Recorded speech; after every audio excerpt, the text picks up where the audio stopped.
Hello everyone, welcome back to my channel. இன்றைக்கி நம்ம video பதிவு என்ன பார்க்க போகிறோம் அப்படின்னா, நம்ம மாடி தோட்டத்தில் மல்லிகைப்பூ செடிகள் வந்துட்டு எப்படி வளர்க்கலாம் அப்படின்ற வீடியோ தாங்க. சின்ன சின்ன ஒரு டிப்ஸை தாங்க நம்ம பார்க்க போகிறோம். இப்போ நம்ம பார்த்துட்ருக்க இந்த மல்லிகைப்பூ செடிகள் வந்துட்டு பார்த்தீங்க அப்படின்னா நல்ல பசுமையாக நிறைய அரும்புகள் வச்சு பார்க்குற இடம் ஃபுல்லு மொட்டுக்களாகவும் பூக்களாகவும் நின்றுட்டுருக்குங்க. மார்னிங் தான் கொஞ்சம் பூவை நான் பறித்தேன். ஸோ அதனால் அந்த வீடியோ நான் எடுக்க முடியலை. ஸோ மத்தியானத்துக்கு அப்புறமா தான் இந்த வீடியோ வந்து நான் எடுத்துகிட்ருக்கேன். நீங்கள் பார்க்குற ஒவ்வொரு கம்புகள்லேயும் வந்துட்டு மொட்டுகளும் அரும்புகளும் வச்சுருக்குது. செடிகளை பாருங்கள் எவ்வளோ பச்சை பச்சையாக பசுமையாக இருக்குது அப்படின்னு. இந்த செடியை வந்துட்டு நம்ம வச்சு 1 வருஷம் கிட்ட ஆகுதுங்க. ஸோ வச்ச புதுசில் வந்துட்டு வச்சது மாதிரியே தான் இருக்கும். எந்த ஒரு மூமெண்ட்டுமே இல்லாத வளரவே இல்லை. ஸோ அதுக்கெலாம் நான் என்னென்ன பண்ணேன், என்னென்ன உரங்கள் கொடுத்தேன் அப்படின்றத இந்த வீடியோ பதிவில் நம்ம பார்க்க போகிறோம். இலைகள்லாம் வந்துட்டு பச்சைத்தன்மை இல்லாமல் ஒரு மாதிரி மஞ்சளாக அந்த மாதிரி இருக்கும். இந்த துளிர்கள் வராது, பூக்கள் எதுவுமே இருக்காது. ஆனால் இப்போ பார்த்தீங்க அப்படின்னா ஒவ்வொரு இலைகளும் ஒவ்வொரு பக்க கிளைகள்லேயுமிருந்து புது புது துளிர்கள் எடுத்திருக்காங்க இல்லையா. நீங்களும் மாடி தோட்டத்தில் தொட்டிலே ஆகட்டும் அல்லது க்ரோபேக்லே ஆகட்டும் நீங்கள் மல்லி செடிகள் வச்சுருந்தீங்க அப்படின்னா அதை வந்துட்டு எப்படி வளர்க்கலாம், எந்த மாதிரி கேர் கொடுக்கலாம் அப்படின்றதையும் இந்த வீடியோ பதிவில் பார்த்து தெரிஞ்சுக்கோங்க. கண்டிப்பாக இந்த வீடியோ பதிவு உங்களுக்கு ரொம்ப பயனுள்ளதாக இருக்கும். ஸ்கிப் பண்ணாமல் பாருங்கள். அப்போ தான் நான் என்னென்ன டிப்ஸ் எல்லாம் சொல்லித்தரேன்றது உங்களுக்கு புரியும். நீங்கள் ஸ்கிப் பண்ணிட்டீங்க அப்படின்னா அதில் வந்த அந்த டிப்ஸை மட்டும் உங்களால் தெரிஞ்சுக்க முடியாது. ஸோ அதுக்காக தான் ஸ்கிப் பண்ணாமல் பாருங்கள் அப்படின்னு சொல்கிறோம். ஸோ நம்ம வீடியோக்குள்ளே போகிறதுக்கு முன்னாடி நம்மளோட சேனலை இப்போ தான் ஃபஸ்ட் டைமாக பார்க்குறீங்க அப்படின்னா சப்ஸ்கிரைப் பண்ணிக்கோங்க. பக்கத்தில் உள்ள பெல் பட்டனை ஆன் பண்ணி வச்சுக்கோங்க. அப்போ தான் நம்ம நெக்ஸ்ட் டைம் போடுற எல்லா வீடியோவும் உங்களோட மொபைலுக்கு நோட்டிஃபிகேஷனாக வரும். ஃபஸ்ட் டிப்ஸ் பார்த்துக்கிட்டிங்க அப்படின்னா, நம்ம மாடி தோட்டத்தில் மல்லிகை செடி வைக்க போகிறோம் அப்படின்னா நம்மளோட மல்லிகை செடி வந்துட்டு நல்ல தரமான மல்லிகை செடி அப்படின்றது பார்த்து தேர்வு செஞ்சு நீங்கள் வாங்கிக்கணும். இன்னொன்று பார்த்தீங்கன்னா நல்ல அகலமான ஒரு பாட்டாக நீங்கள் எடுத்துக்கலாம். இல்லை அப்படின்னா நீங்கள் க்ரோ பேக் எடுக்கிறீங்கன்னா 15x12 அந்த மாதிரி க்ரோ பேக் நீங்கள் எடுத்துக்கிட்டீங்க அப்படின்னா உங்களுக்கு நல்ல ஒரு க்ரோவாக இருக்கும். ஸோ அது வேர்களுக்கும் எந்த ஒரு டிஸ்டர்பன்ஸும் ஆகாது. ஸோ நான் இந்த தொட்டியில் வச்சுருக்கதே பார்த்திங்க அப்படின்னா எவ்வளோ அழகாக க்ரோத் ஆகிருக்கு. இதை வந்துட்டு நான் சேஞ்ச் பண்ணணும். அப்போ தான் நம்மளுக்கு இன்னுமே நிறைய பூக்கள் வந்துட்டு கொடுக்கும். மண்கலவையை பொறுத்த வரைக்கும் செம்மண், கொக்கோபீட், அதுக்கப்புறம் வந்துட்டு தொழு உரம், மண்புழு உரம் வந்து நீங்கள் எடுத்துக்கோங்க.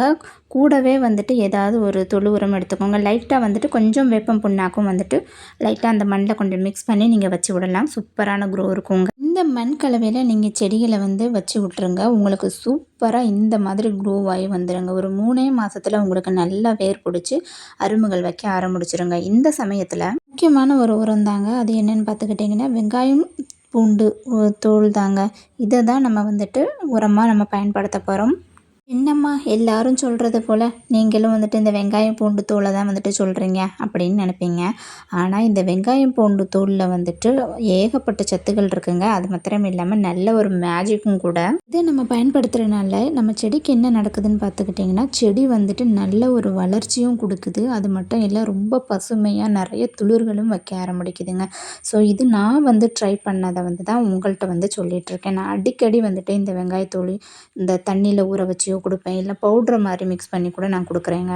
இது வந்து நம்மளுக்கு இந்த மல்லி செடி வந்துட்டு நல்லா க்ரோ ஆகிட்டே இருந்ததுன்னா சடனாக வந்து நின்றும் பார்த்தீங்களா, உங்களுக்கு க்ரோவே இருக்காது, துளிர் வராது, முட்டுக்கள் வைக்காது, எதுவுமே இல்லாமல் அப்படியே சடனாக நின்றுவாங்க. ஸோ அந்த டைமில் வந்துட்டு இந்த வெங்காயத்தோலையும் பூண்டையும் மட்டும்தான் நான் மண்ணில் ஜஸ்ட் வந்துட்டு போட்டு நான் மூடி விட்டேங்க. அதுக்கப்புறம் நல்ல ஒரு அபூர்வமான வளர்ச்சி தாங்க இந்த மல்லிச்செடியில் வந்தது. என்னோட அனுபவத்தில் நான் உங்களுக்கு சொல்கிறேங்க. ஆல்ரெடி நம்மளோட யூடியூப் சேனலில் நம்ம ரோஜா செடிகளுக்கு இந்த வெங்காயத்தோல், பூண்டு இந்த மாதிரி தோல்களை வந்துட்டு எப்படிலாம் பயன்படுத்தலாம் அப்படின்றத நான் நிறைய வீடியோஸில் போட்டிருக்கேன். ஸோ நீங்கள் செக் பண்ணி பாருங்கள். இங்கே நார்மலாகவே வந்துட்டு இந்த வெங்காயத்தை தோலை ஊற வச்சுட்டு நீங்கள் தண்ணியில் வந்துட்டு ஜஸ்ட்டு 1 டே வந்துட்டு ஊற விட்டுட்டு நீங்கள் எக்ஸ்ட்ரா வந்துட்டு தண்ணி ஆட் பண்ணி நீங்கள் செடிகளுக்கு கொடுத்துட்டு வாங்க. இலைகளுக்கு மேலே ஸ்ப்ரே பண்ணி கொடுத்துட்டு வாங்க. நல்ல ஒரு வளர்ச்சி வருங்க. நல்ல ஒரு ரிசல்ட்டும் தரும்.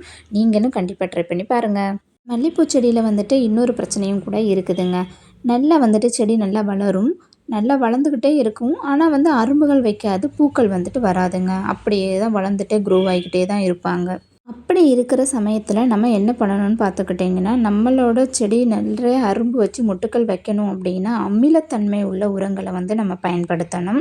ஸோ அதை பயன்படுத்தும் போது நம்ம செடிகளுக்கு வந்துட்டு எண்ணற்ற மொட்டுக்களும் வந்துட்டு வைக்குங்க. அது வேறு ஒன்றும் இல்லைங்க. நம்ம ஆல்ரெடி நம்மளோட யூடியூப் சேனலில் அந்த வீடியோ போட்டிருப்போம். ஸோ இது படிகாரக்கல். அந்த படிகாரக்கல்லை வந்துட்டு நம்ம வாங்கி வச்சுக்கணும். நாட்டு மருந்து கடைகளில் வந்துட்டு கண்டிப்பாக இது கிடைக்கும். ஸோ உங்களுக்கு வந்துட்டு நாட்டு மருந்து கடையில் கிடச்சிச்சின்னா நீங்கள் தாராளமாக வந்துட்டு அந்த படிகார படிகாரக்கல் வாங்கி வந்து யூஸ் பண்ணுங்கள். படிகாரக்கல்லை நல்லா பொடி பண்ணிவிட்டு பவுடர் கண்டிஷனில் ஆக்கிட்டு அதுக்கப்புறமா தண்ணி நம்ம ஆட் பண்ணி நீங்கள் மண்டுகளுக்கு கொடுத்துட்டு வரலாம்.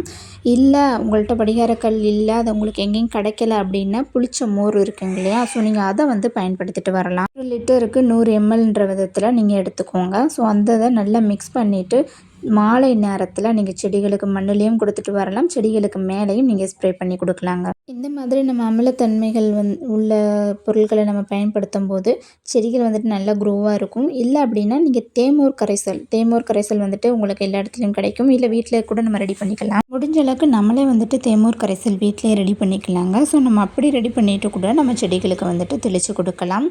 இன்னொரு விஷயம் பார்த்துக்கிட்டிங்க அப்படின்னா, நம்மளோட செடிகளுக்கு வந்துட்டு அரும்பு முட்டுக்கள் இல்லாத டைமில் வந்துட்டு தண்டுகள் எல்லாம் வந்துட்டு விட்டுட்டு இலைகளை மட்டும் கிள்ளி கொடுக்கணும். ஸோ நான் ஆல்ரெடி ஒரு ஷார்ட்ஸில் வந்து நான் கூட போட்டிருப்பேன். இலைகள் எல்லாம் நீங்கள் உருவி கொடுத்துட்டீங்க அப்படின்னா, இது வந்து பிப்ரவரி மார்ச் அந்த மந்த்தில் தான் நம்ம பண்ணணும்.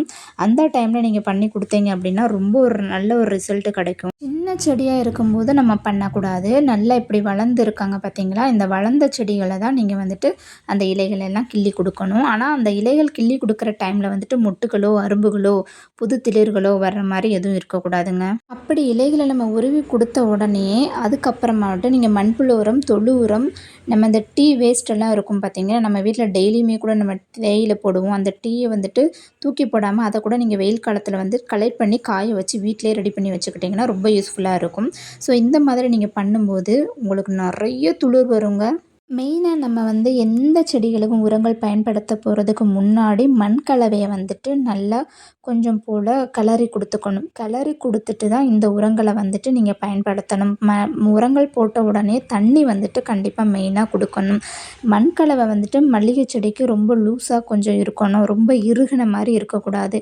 எந்த செடிகளுக்குமே இறுகின மாதிரி இருந்தது அப்படின்னா உங்களுக்கு வேர்களுக்கு காற்றோட்டம் வந்துட்டு கிடைக்காது. அப்படி கிடைக்காம இருக்கிற சமயத்தில் நம்ம செடிகள் வந்துட்டு கண்டிப்பாக சாகக்கூடிய ஒரு நிலைமைகள் வரும். ஸோ அதனால தான் இறுகின மாதிரி எப்பயுமே செடிகளை வச்சுக்கக்கூடாது அப்படின்னு சொல்கிறோம். இந்த உரங்கள் கொடுக்கும்போது நம்ம கொஞ்சம் செம்மண்ணையும் மேலே வந்துட்டு போட்டு விட்டுறணும். ஏன்னா மைக்ரோ நியூட்ரியன்ஸ்னு சொல்லுவாங்க இல்லையா, நம்மளோட இலைகள் வந்துட்டு வெளிர் நிறமையாக இருக்குது அப்படின்னா அதுகளுக்கு சத்து குறைபாடுனால தான் அந்த மாதிரி இருக்கும் அப்படின்னு சொல்லுவாங்க. அது மட்டும் இல்லாமல் மல்லிகை செடிகளுக்கு வந்துட்டு நம்ம டெய்லியுமே தண்ணி விடக்கூடாது. ஸோ அது ரொம்ப காஞ்சி போய் இருந்தால் நீங்கள் வந்துட்டு மண் கலவையை பார்த்துட்டு நீங்கள் கொடுங்க. இல்லை அப்படின்னா ஒரு நாள் விட்டு ஒரு நாள் அப்படி கொடுங்க. உங்களுக்கு மழைக்காலம் இருக்குது அப்படின்னா நம்ம சொல்லவே வேண்டாம், தண்ணி விட தேவையே கிடையாது. ஸோ மழைக்காலம் இல்லை வெயில் காலத்தில் வந்துட்டு உங்களுக்கு மண் கலவையை பார்த்துட்டு தான் நீங்கள் தண்ணி விடணும். ஏன்னா நம்ம அதிகமாக தண்ணி விடும்போது அந்த மொட்டுக்கள் இதெல்லாம் வந்துட்டு வைக்காது. இந்த இலைகள் மட்டும் வளர்ந்துக்கிட்டே போகும். உங்களுக்கு மொட்டுக்கள் வைக்கிறதுக்கு கொஞ்சம் இதாக இருக்கும். நீங்கள் தண்ணியை வந்துட்டு கம்மி பண்ணிக்கிட்டீங்கன்னா நல்லா நீங்கள் பார்த்து பாருங்கள். ஒரு நாள் விட்டு ஒரு நாள் வந்து நீங்கள் தண்ணி விட்டுட்டு நீங்கள் செடிகளை கவனித்து பாருங்கள், உங்களுக்கே அது புரியும். மல்லி செடியை பொறுத்த வரைக்கும் வறட்சியை வந்துட்டு தாங்கி தாங்க இது வளரும். இந்த மாசி பங்குனி சித்திரை இந்த மாதங்களில் தாங்க நல்லா அரும்பு வச்சு பூக்கள் பூக்கும். இதெல்லாம் நல்ல கோடை வெயிலை தாங்கி வளரக்கூடிய ஒரு செடிங்க. ஸோ அதனாலவே நம்ம வந்து மல்லி செடி வளர்க்குறத பொறுத்த வரைக்கும் இவ்வளோதாங்க. நம்ம முக்கியமாக இந்த இலைகள்லாம் கிள்ளி கொடுத்து நம்ம இந்த மாதிரி உரங்களை வந்து போட்டுட்டனாலே நல்லா வளரும். முக்கியமாக மல்லி செடி வளராமல் அப்படியே ஸ்டாப் ஆகி நிற்கிது, முட்டுகள் அரும்புகள் எதுவுமே வைக்கலை அப்படின்ற பட்சத்தில் நீங்கள் இந்த வெங்காயத்தோல் பூண்டு தூளை வந்துட்டு மண்ணில் வந்துட்டு போட்டு கொடுங்க. இல்லை அப்படின்னா ஃபெர்டிலைசராக நீங்கள் பயன்படுத்துங்க. இதை வந்து மாதம் ஒரு முறையும் நீங்கள் பயன்படுத்தலாம். அல்லது அப்படின்னா 15 நாட்களுக்கும் ஒரு முறை பயன்படுத்தலாம். நான் வந்துட்டு வாரத்துக்கு ஒரு முறையாச்சும் நான் கண்டிப்பாக அதை பயன்படுத்திடுவேங்க.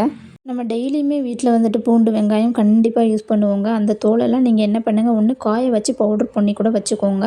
வெயில் காலங்களில் வந்துட்டு நீங்கள் அதை காய வச்சு பவுடர் பண்ணிக்கிட்டீங்க அப்படின்னா மழை காலங்களில் வந்துட்டு நம்மளுக்கு 2 டேஸ்க்கு ஒன்ஸ் தான் மழை பெய்யுது அப்படின்ற பட்சத்தில் அந்த டைமில் யூஸ் பண்ணிக்கலாம். மழை காலங்களில் இந்த வெங்காயம் பூண்டு தூள்கள் பயன்படுத்த வேண்டாம். இதெல்லாம் வந்து ரொம்ப ரொம்ப சின்ன சின்ன டிப்ஸு தாங்க. நம்ம ரெகுலராக வந்துட்டு கண்டிப்பாக இதை செஞ்சு பார்த்தோம் அப்படின்னா நம்மளோட மல்லிகை செடியிலையும் எண்ணற்ற பூக்களை வந்துட்டு நம்ம வீட்டிலே நம்ம வாங்கிக்கலாங்க, இதை பறிச்சுக்கலாங்க.